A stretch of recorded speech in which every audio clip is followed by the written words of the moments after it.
back to another episode of the Fruity Podcast. It has been a minute since I did a podcast episode. The last one was with Freely, and that one was in April. So I didn't do one all summer, which is kind of on point because in summer I'm just so outside and so connected to the sun that like all of the little like extra things that I do, like podcasting or stuff in my like private community, like that kind of tends to fall by the wayside because everything is about being in the sun and soaking up every ounce of summer that there is because I'm a summer girl. And this summer was particularly so because I was working on my sunshine diet course, which, you know, you've probably seen me talk about on my Instagram. And that really was something that really meant a lot to me. And I poured my heart into that course. And so a lot of the late spring and early summer was dedicated to me reading as much material to make sure that I was covering all of my bases that I wanted to cover for the course, because I didn't want this course to be a bunch of just facts and studies at you, because I feel like if you're interested in the sun, you on some level, intuitive level, spiritual level, you kind of know that the sun is very important to our health, right? And you don't necessarily need all of the scientific evidence. There's lots of scientific evidence in the course, but I very strategically wove the evidence with more of a spiritual and reflective aspect. And that's what I feel like was really unique about the course and what made me the most proud, because I took the concrete facts, but then I also took things that we know that ancient civilizations do and things that we almost can feel intuitively in our own body, and I put it all together in such a beautiful way. Obviously I'm biased, but I have received a lot of great feedback. And so that my summer was really dedicated to just jumping into everything that there was about the sun, even more than I already do. And it was really, really lovely. And yeah, it was so great to learn all these amazing things. And we're now officially in fall, and I'm feeling a little bit bittersweet about it because summer's my favorite. But sumo mandarins have been in the grocery store, so I have here some sumo mandarin passion fruit juice, which is an amazing combination. Mandarin juice is hands down my favorite juice of all time. Like, pineapple comes close. This summer was certainly the summer of pineapple juice. I was drinking two 32-ounce jars of pineapple juice every day this summer. I didn't really hardly get into watermelon juice. I drink a little bit of watermelon juice, but not that much. Whereas like last summer, I was all about watermelon passion fruit juice. I couldn't get enough of it. But this summer it was pineapple. For whatever reason, my body was like, give us all the pineapple. But I think even when fall rolls back around and we get kind of back into citrus season, when I start to drink mandarin juice, I'm like, yeah, still nothing kind of tops mandarin juice in my eyes. And then to throw some passion fruit in there, it's gold. It's liquid gold. And you know, what's amazing about nature is citrus is literally like liquid light. I mean, it is so good for our immune system. There's so much vitamin C and all these other amazing aspects in it. And it's not by accident that nature made citrus season fall in the winter months when our immune systems are a little bit weakened from less sunlight, being outside less, and it being colder. So we have a fruit that's in season to help us through that season of the year, and it's always so profound. Something that I cover in my course pretty in depth that we'll touch on now is that our bodies, first of all, our bodies are so intelligent. I say it all the time, but they really are.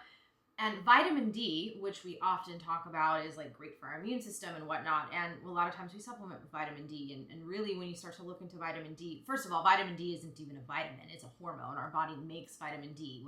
When the sun touches our skin, our bare skin, again, no sunscreen, no clothes. When the sun touches our bare skin with nothing on it, our body starts to produce vitamin D. And vitamin D helps with calcium in the body. It helps boost our immune system. It does so many things that is so important. And what is fascinating is because our body knows how important vitamin D is, that it will store extra vitamin D that we get in the summer for the winter months. So the more vitamin D that you can get your body to produce in the summer, the better off you will be in the winter.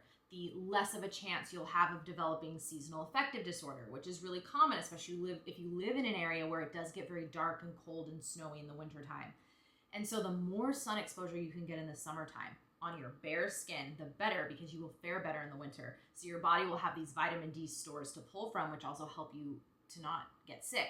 And I think that that's so fascinating. We tend to think that, okay, well, we need to get sun, year round because our body needs it, which obviously if we can get sun year round, that's even better. But obviously our bodies have adapted to make do in periods where we can't.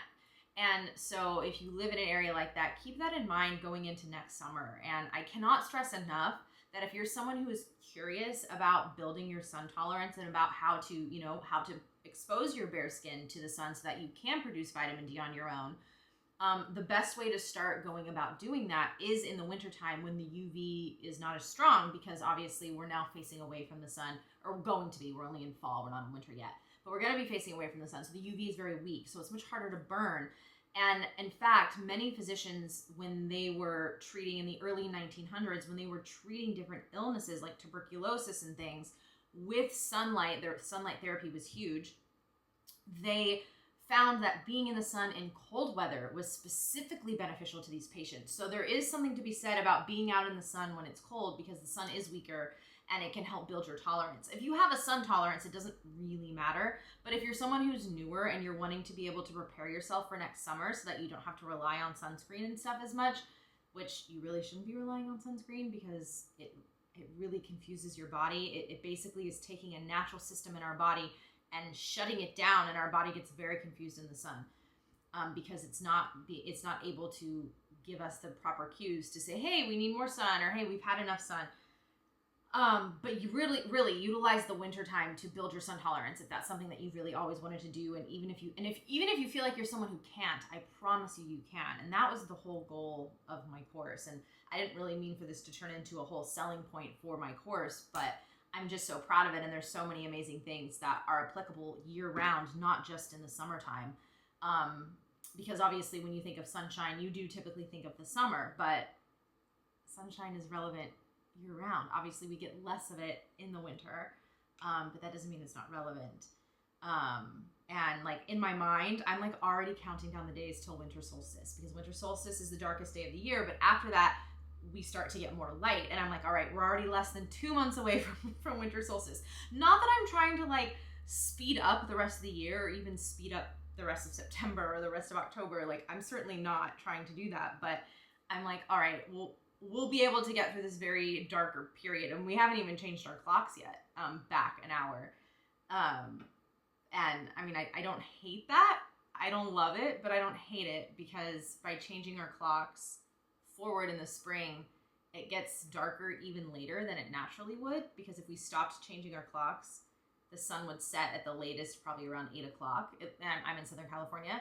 But right now, with us changing our clocks and having daylight savings, we spring forward. So the sun sets around 9 o'clock on the latest day of the year. And I love that. I love when it's still light out at 9 p.m. And if they change it, I would be really, really sad, which I know that it sounds like that they probably will, but I'm still holding out that maybe they won't.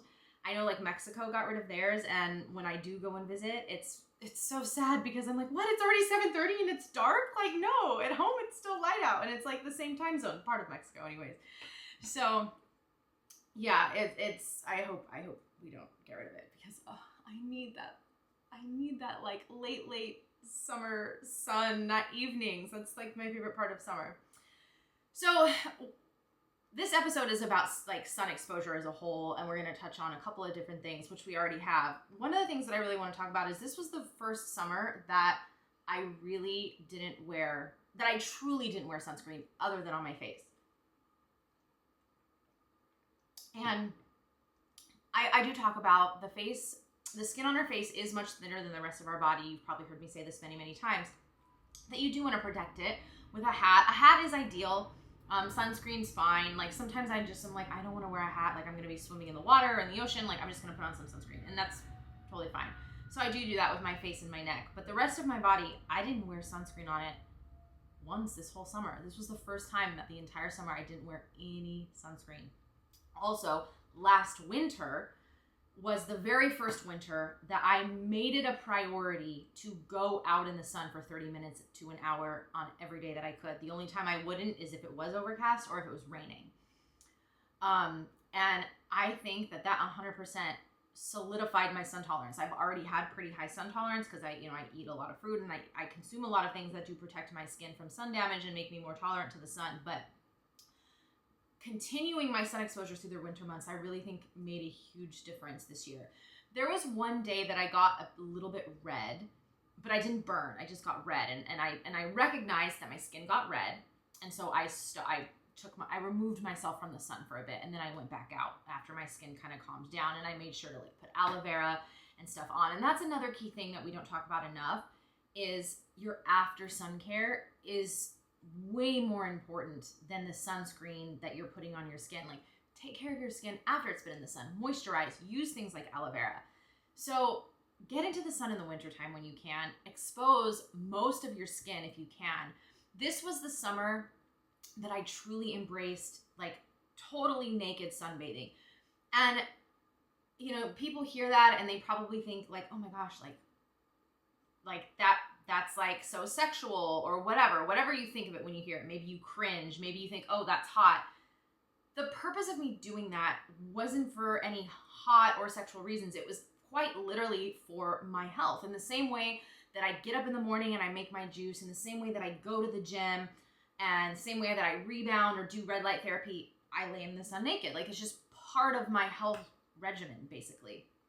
And last summer, I was mostly naked. I didn't wear my bikini top when I was at home, and I just left my bikini bottoms on. And then this summer, I was like, why am I keeping my bikini bottoms on? They're not that much fabric anyways.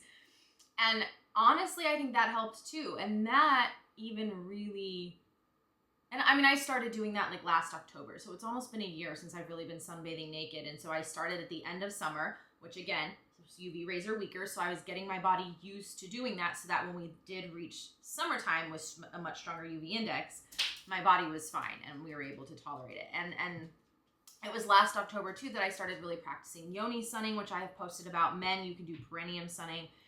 And letting the sun get to these areas of our body that are typically very dark and bringing in light energy to that, not only from just what it can do on a scientific and physical level as far as it can help kill yeast, that could be in the vaginal area, it can kill other bacteria, but just the spiritual aspect of bringing light to darkness I think is really cool. And it truly awakened something in me, and it made me realize that, yeah, I want to share all of this knowledge about the sun with everyone else. So aside from not wearing sunscreen this summer, this was the summer of really sunbathing nude, and I cannot recommend it enough. Again, going back to the vitamin D topic, the more you can expose your bare skin to the sun, the more vitamin D that you're going to produce. And I actually want to go get some labs done just to see where my vitamin D levels are, because I'm kind of curious. I should do it before we get too far into the weaker UV index, because I kind of want to see, while it's at its peak, where I'm at, just for funsies. There's no doubt in my mind that my vitamin D isn't really, really high, in a healthy, good high way. But yeah, I'm super curious. And I kind of touched on it, is when it comes to vitamin D supplements, we don't even really know how effective they are. They're not super well regulated. They're not, there's not even a lot of evidence showing that they actually work, a lot of studies. So we're kind of just guessing, oh, here, take this vitamin D and it'll do the same thing. And I personally believe that it does not do the same thing. I do not think that you can replicate a bodily process that is happening with our relationship with the sun. I think you can give your body vitamin D, the vitamin, in a way, but I do not think you can give yourself the same vitamin D hormone that we're getting from the sun. As hard as we try, I don't think it's possible. And I think that's why, despite people taking high doses of vitamin D supplements, we're not really seeing them feel better. Maybe their lab numbers on a piece of paper show that it's better, but I don't think that it's the same quality vitamin D that actually is going to help heal your body from possible vitamin D deficiency symptoms that you're experiencing. And I think that that's really important to keep in mind. In the same way that I wouldn't recommend someone to eat GMO foods. Are those foods still edible? Are they still foods? Sure, yeah, they are, but they have been tampered with, and it's not quite its natural state that the body is in. And also, just as a side note, when I say GMO foods, I'm not referring to hybrid foods. Hybrid foods, hybrid produce, totally different than GMOs. And I know that's controversial, but I always like to clarify it because I don't want people avoiding certain fruits or vegetables because they think they're genetically modified when they're really just a hybridized fruit. And that is okay. It's okay. So aside from me not wearing sunscreen this summer, and again, like even when I was in Mexico twice this year. Both times I did not wear sunscreen on my body. In fact, when I was most recently in Mexico, I hardly even wore sunscreen on my face just because of the structure of the trip. I kind of wasn't putting it on and then I would forget. And I noticed my face got a tiny bit red one day, but it wasn't burned. It just got a tiny bit red because again, the skin is thinner and I don't put it in the direct sun quite as often, but I did not burn.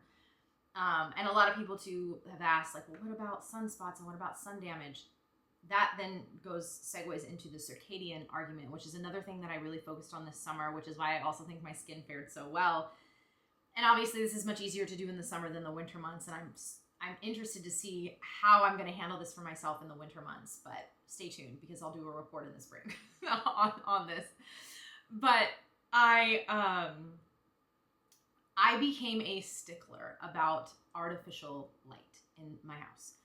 I do not turn on the like recessed lighting in my home during the day. I utilize the natural light from my windows. I do have an artificial light currently just to light up the video feed a little bit. But outside of me maybe filming content like this, or if I am on a call with a client and the lighting is super bad, I'll use a ring light. But I usually, as much as I can, I utilize natural light coming in from my windows. And even when I film content, I do my best to where's the best place I can sit for natural lighting so I don't have to artificially light. And plus natural lighting looks 1,000 times better on camera anyways. So that was a huge change. Granted, I never really turned on my lights in my house during the day anyways. I just utilize my windows, and a pet peeve of mine is in the morning when I get up and I start my juicing, I do not turn the lights on. I usually get up around the time the sun comes up, maybe before. I do live in Southern California, and so a lot of times we do have the marine layer in the morning, so even if the sun is up, it's not super sunny, but I still don't like to turn lights on. But I'll go to my mom's, and she's used to turning on her kitchen lights, although I think she's been better about it recently. But like, I can't stand it. I'm like, this is too much light in the morning. But if that was sunlight, my eyes would be fine. But like when it's too much artificial light in the morning, no, I don't like it. And I've noticed such a difference now when I am exposed to it. Like if I'm out of town, or if I have to be at the airport early in the morning, oh my gosh, my poor eyes, they do not like it. I can feel it going against all the natural rhythms in my body. So not exposing myself to artificial light during the daylight hours has been huge. The other thing is, as I touched on, is seeing the sunrise, watching sunrises in the morning. That wasn't something that I started doing until this summer. And again, and also until like I researched how important it really is. And, again, sometimes there's the marine layer and I don't actually get to see it, but I try to at least be outside, or, because even if there are clouds, you're still getting some of those UV rays and the time of day. So it's better. It's not great as if the sky was clear and you could see the sun, but it's better than nothing. So I, was really making sure that I did that.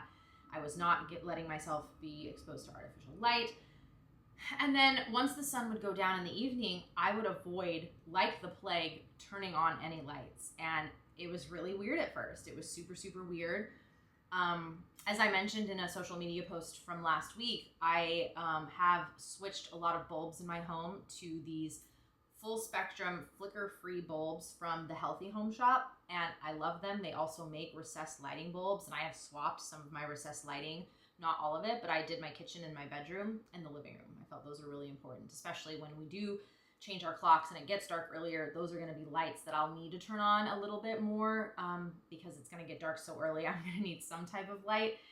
And they have 3 settings, these lights. They have daytime, they have campfire, which is for around sunset time, and then they have nighttime, and it's like a really deep red. You've probably seen similar lights that are like red bulbs. It's kind of like that. And so once the sun goes down, that is the setting that I have the lights on. And again, I try to still have very minimal bulbs on. I try to rely on my lamps, and I do have those same bulbs in all of my lamps that I have around my home. And I try to rely on that. The lighting's actually cool. Like once you get used to it, you're like, this is awesome. And what's even cool about it is you start to find yourself feeling more relaxed and like, oh, I'm ready to go to bed. I had a friend come over and we were sitting in my kitchen talking. The sun had gone down. I did have the kitchen lights on. I had them on the nighttime mode. And he was like, yeah, these are so relaxing. Like, it makes me like, I feel like I'm ready to go to bed. I said, see, you just gotta like start like resetting your rhythm and your body will start to just get in line with the rhythm of the sun. And so that was a huge change that I did this year. And like I said, it'll be really interesting to see how I do and how I like it going into winter when, again, it's gonna be dark by like 4:30 and I will still have things that I gotta get done in my house and I'll need light for. But I'm also hoping to play around a little bit with candles this winter and see how I do if I just light more candles in addition to the like, you know, healthier bulbs that I now have. So yeah, those are like the kind of overarching changes that I made this summer that have made such a difference in my tolerance for the sun, just on like a foundational level. And if I could stress anything, it would be to start regulating your circadian rhythm. I will say that the area in which that I'm trying to improve, because I am by no means perfect. Like I never want anyone to think that, well, Taylor does it perfectly. I don't know how. Like I still don't do it perfectly. I still will be on my phone after the sun goes down. And in theory, you should not even be on your phone because that's blue light, right? And that's not great for the pineal gland in regulating our circadian rhythms. I do have a screen protector on my phone that is a blue light blocking filter, so it filters out some of the blue light. It's not perfect. It doesn't filter out all of it. It definitely reduces it. The other thing that I will wear is I have my nighttime blue light glasses. I don't have them in my office because I keep them next to my nightstand for when I do get into bed. And if I'm going to be on my phone for a minute, I wear those glasses. They have the orange, like amber lenses, and that's what I'll do if I'm going to look at my phone after it's dark and I'm in bed. Although I will say I'm guilty, I don't put them on once it's dark if I'm around my house, and that's somewhere I want to improve. Once the sun goes down, I want to put those glasses on because I'm still looking at my phone. And I do watch some TV before I go to bed. This summer, I was really proud. I hardly watched any TV this summer. Really, from May till now, I've hardly watched any TV. If I've watched anything, I've watched it while I'm like eating my dinner if I'm by myself and it's still light out at that time. But like once the sun went down, I hardly watched TV. I was reading so much for the course that I was like, oh, I gotta finish this book. I gotta finish that book. So it was actually kind of a good thing. So I was really able to experiment what it was like not watching TV before bed. And I slept a lot better, I think, just as a whole. Mentally, I was even feeling better. I was feeling more connected. I really feel like this too, for not only this amazing shift in my tolerance for the sun this year, but also a shift in my connection with nature, with the universe. And I think a lot of that was because I was kind of disconnecting from all these artificial things in my life, artificial bulbs, too much TV. And again, I'm not anti-TV. Like, there are TV shows that I like. One of my friends had me suggested that I watch The Summer I Turned Pretty. I had not watched that at all, and so a couple of weeks ago I did binge that and I watched it all.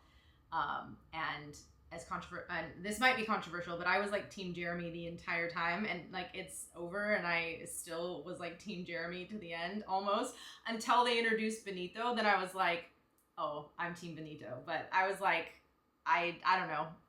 I knew she was gonna end up with Conrad. I just knew. Obviously, I hope no one watching this hasn't watched that show and I just spoiled the whole thing for you. But I mean, come on, I knew she was going to end up with Conrad. Like, I just knew it. But I was just like, oh, I'm still Team Jeremy. But then when she was in Paris, I was just like, well, maybe she shouldn't be with either of them, and she can be with Benito. Like, that was my view on that. But anyway, so like, I'm still human. I still watch shows. So I just found myself watching a lot less this summer, and I loved it. I really loved it. And again, if I did, I was watching it while I was having dinner, while the sun was still up, and I would like put it on my iPad if I was like doing dishes or even prepping dinner.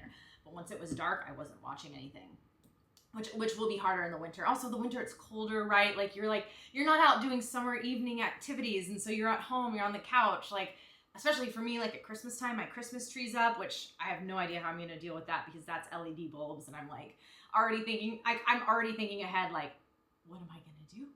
I don't think they make full spectrum Christmas lights, but who knows? Maybe they do. I have to do some research.